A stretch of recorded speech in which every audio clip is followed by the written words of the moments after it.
Hello, Mom. You're in the hospital for malnutrition. Weren't you eating properly? I've been sending you money. Thank you always, dear. But 75 cents won't cover the transaction fees, so don't worry about it. 75 cents? What do you mean? Strapped for cash, I've been living a life of cutting corners on food and utility bills, and finally collapsed from malnutrition. My eldest son, Michael, has been sending me 75 cents every month. It's not the amount, but the thought that counts, I told him. I've been sending you $1,350 every month, Mom. Gradually, Michael revealed a series of shocking truths. My name is Catherine, and I'm 80 years old this year. I lost my husband 5 years ago and now live alone in an old apartment. As a lifelong homemaker, my pension and my late husband's survivor's benefits are my only income. It's far from an easy life. I've always cut corners, from food to utilities. I even moved to a cheaper apartment to barely make ends meet. Today, with snow flurries outside, I'm not using the heater to save on electricity. I'm bundled up in a down jacket and wearing layers of warm pants to fend off the cold. My hands are chapped and bleeding from doing chores with cold water. And my left hand is swollen with frostbite. While tidying up after lunch, my daughter-in-law, Susan, comes to visit. Hi, Catherine. I have your meds for the week. It's the usual $90. Susan comes every week to deliver my medication. Michael also cares for me. He's a busy pharmacist at a major hospital, so it's Susan who tends to me.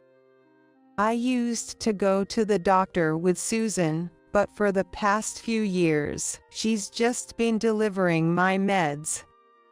It's cheaper this way, she'd say, but even this expense is a strain on my tight budget. However, I can't stop taking them as I would feel unwell otherwise. Susan used to work in a hospital pharmacy like Michael, but she quit after they got married. Now, she works part-time at a local drugstore. I really appreciate your help, Susan. By the way, do you know where the box of crackers I had in the dresser drawer is? The one with the kids' doodles on the lid. I haven't been able to find it since last week. I point to the dresser in the back. I had Susan organize around there last week, but ever since then, I can't find that box. It contained the savings I had painstakingly accumulated over the years. Cracker box, I don't know about that. Maybe you misplaced it. Please don't blame others. Susan, apparently hurt by the suspicion, takes the money for the meds and leaves in a huff. Well, nothing to be done about it. I put the meds away and head to the bank with my cane. It's the end of the month. Since losing my husband 5 years ago, my pension is my only income. Michael, concerned about me, sends a monthly allowance. The bank statement from the ATM always shows a deposit of 75 cents. The amount seems too small, almost less than the transaction fees, but it's the thought that counts. It's hardly enough to make a dent in my living expenses, but I'm grateful for the sentiment. After leaving the bank, I head to my usual greengrocer's. The owner, Johnson, in his 60s and still full of energy, is a familiar face. He often gives me leftover or slightly damaged vegetables at a discount, especially late in the day. Today, I got some bruised turnips, radishes, and wilting spinach. I thanked Johnson and head home to make my secret recipe pickles with the turnips and radish. The pickles, a blend of hobby and frugality, have a flavor and crunch that I'm quite proud of. Dinner is a simple but tasty meal of boiled spinach and pickles. Lately, I've been feeling unwell. Whenever I stand up, I get severe dizziness, and even a little movement causes palpitations and shortness of breath. My nails and fingertips are in terrible shape. Maybe it's because I've been cutting back on food expenses and not getting enough nutrition. I've had health issues before, but I always chalked it up to aging and didn't pay much attention.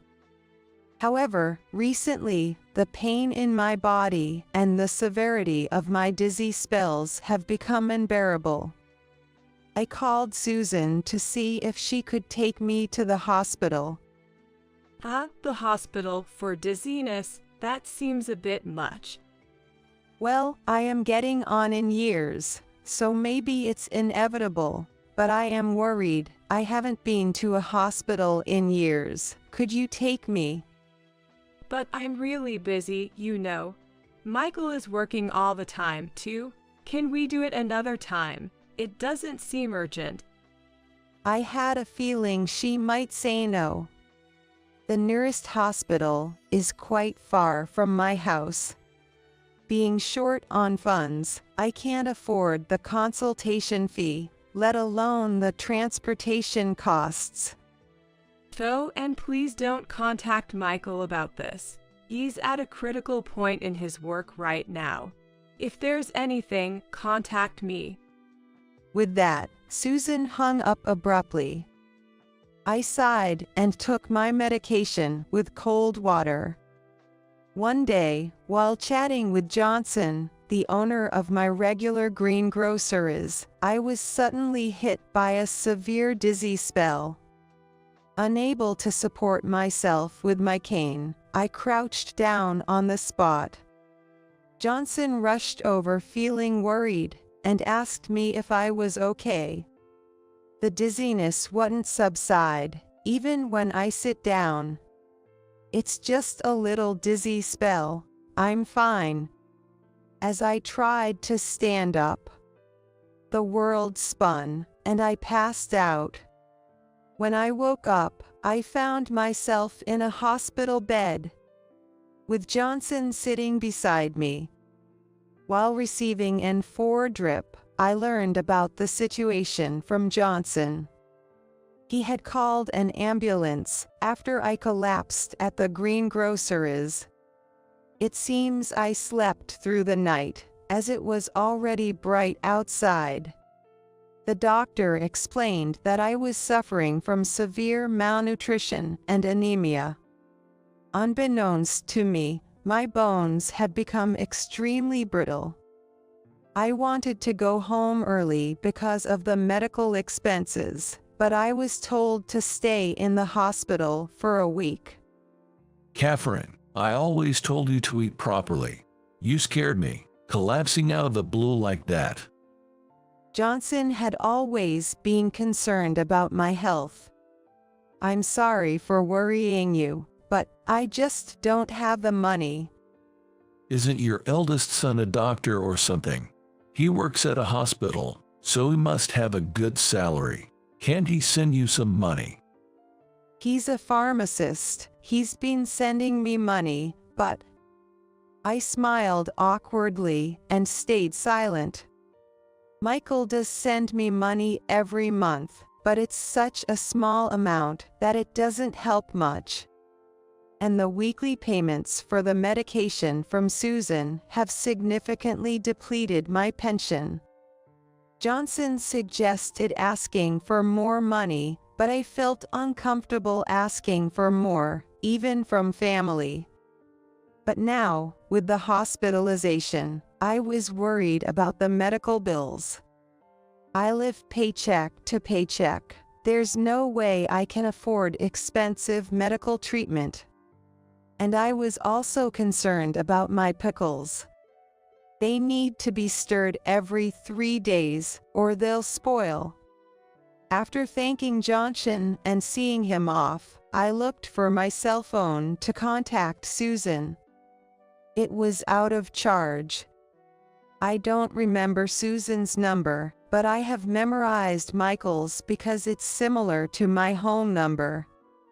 Despite Susan's instructions not to contact him, this seemed like an emergency. I borrowed a phone from the hospital and called Michael. Hello.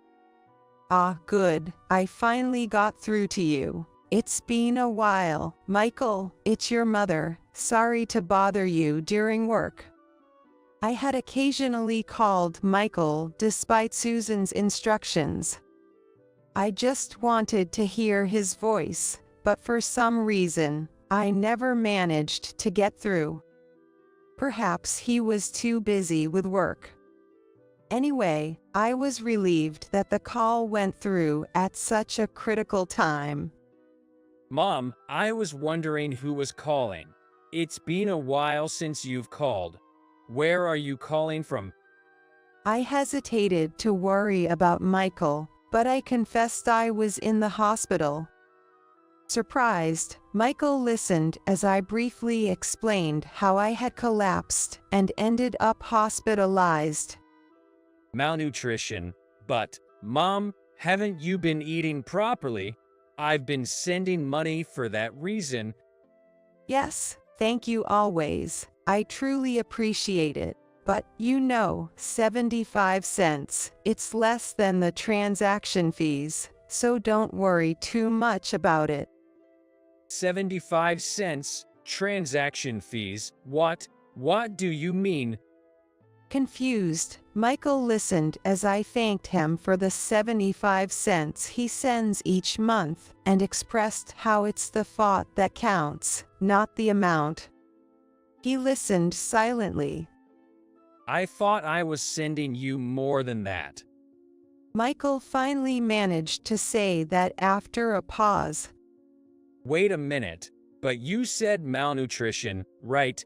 Weren't you going for monthly checkups? You should be getting medication, right? Hasn't the doctor said anything? I do get medication. Susan brings it to my house every week, but I haven't been to the hospital in years.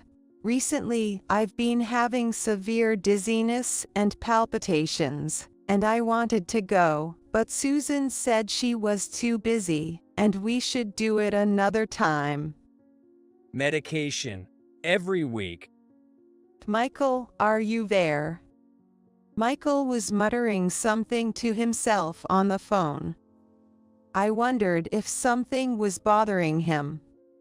Anyway, I know you're busy, but when you have time, could you bring me some clothes and my insurance card? And could you mix the pickles every 3 days? Okay, I got it. I have the keys to the house, so I'll leave work early and head there. Don't worry about the hospital bills. I'll be there by this evening. While I was puzzled by Michael's unusual tone, I was grateful that he could come so soon. Thank you. Remember, wash your hands thoroughly before mixing the pickles. Mom, I'm here. How are you feeling? Are you okay? After our phone call, Michael arrived by mid-afternoon. Having left work early, while organizing the clothes and personal items he brought from home, he asked me in detail about recent events. The house, my health, the medication, Susan. It felt like a continuation of this morning's conversation. He also brought my bank book, and we went through it together. He noticed the repeated entries of deposit 75 cents from 5 years ago. Michael stared at it with a fierce look. Since calling him this morning, something seemed off with Michael. Perhaps something happened at work. I had tried calling him 2 or 3 times a month, but he never answered or called back, so I assumed he was just very busy. I felt guilty for making him leave work early today, and casually mentioned and apologized for it. However, Michael seemed shocked and started questioning me rapidly. After listening, he pulled out his smartphone and started using it intently. I wondered what was going on. Michael, still silent, sent a message to Susan. He then grabbed his backpack and left the room, saying he needed to step out for a bit.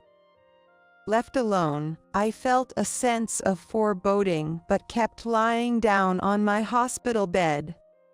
In the evening, Michael returned to the room, asking about my condition. I felt much better after having received N4 and a good rest in a warm bed. While we were chatting and eating some fruit, Susan walked into the room. Hi, Catherine. How are you feeling? Michael, you took off work, I see. She approached with a forced smile and sat down next to Michael. He was holding my bank book and looking down. Before I could say anything, Michael spoke up. He spoke in a lower voice than usual. Susan, Mom's suffering from malnutrition. Do you know why? Susan remained silent, and the air grew tense. Michael turned to face Susan, glaring at her.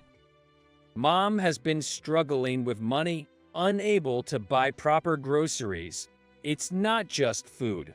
She's been cutting back on electricity and gas for years, barely making ends meet. When I went to her house today, she didn't even have any heating appliances, and it's the middle of winter. Wait, Michael, we're in a hospital. What's going on? It's not Susan's fault that there's no money. I tried to hide my frostbitten, swollen left hand and calm Michael. But Michael continued, his voice filled with anger. The money I asked you to give Mom every month was $1,350, right? But all that was actually deposited was a mere 75 cents. For the past 5 years. Susan, what's the meaning of this? With that, Michael thrust my bank book at Susan. On every page, there were 75 cents. I couldn't believe my ears. I never received $1,350. It was always 75 cents. Susan, confronted by the furious Michael, averted her eyes from the bank book and fell silent. That's not all. I was giving you $180 every week for Mom's doctor visits and medication, right? You said you were using the leftover money to buy her necessities and groceries, but all I found in her room were wilted vegetables. The fridge was empty. Quiet. I gave her the medication, didn't I? What kind of medication, without a doctor's prescription? Did you just concoct something yourself? The only thing in Mom's house was ordinary vitamin pills. Did you just buy some random vitamins from the drugstore where you work and put them in a medical-looking bag? What have you done? It couldn't be helped. I needed the money. Susan yelled back at the infuriated Michael. Even though we were in a private room, this was still a hospital. While I was shocked at the content of their conversation, I was also anxious. Needed money. So, you stole Mom's savings too? Saying this, Michael pulled out a crushed box from his backpack. On the lid were doodles that Michael drew as a child, depicting me and my husband. It was the cracker box I had been searching for since last week. I was too shocked to breathe. No way, why? After Mom said she lost it a week ago, I searched all the trash cans at home. I couldn't believe it myself, but Susan, you really. Faced with undeniable evidence, Susan paled and lost her words.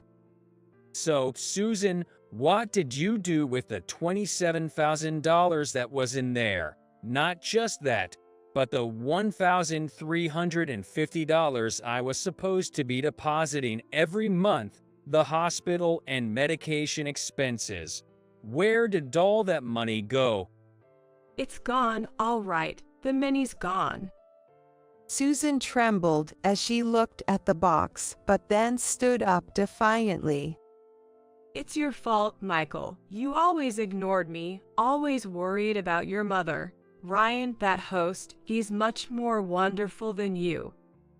Ryan? He's the coolest guy at the local host club.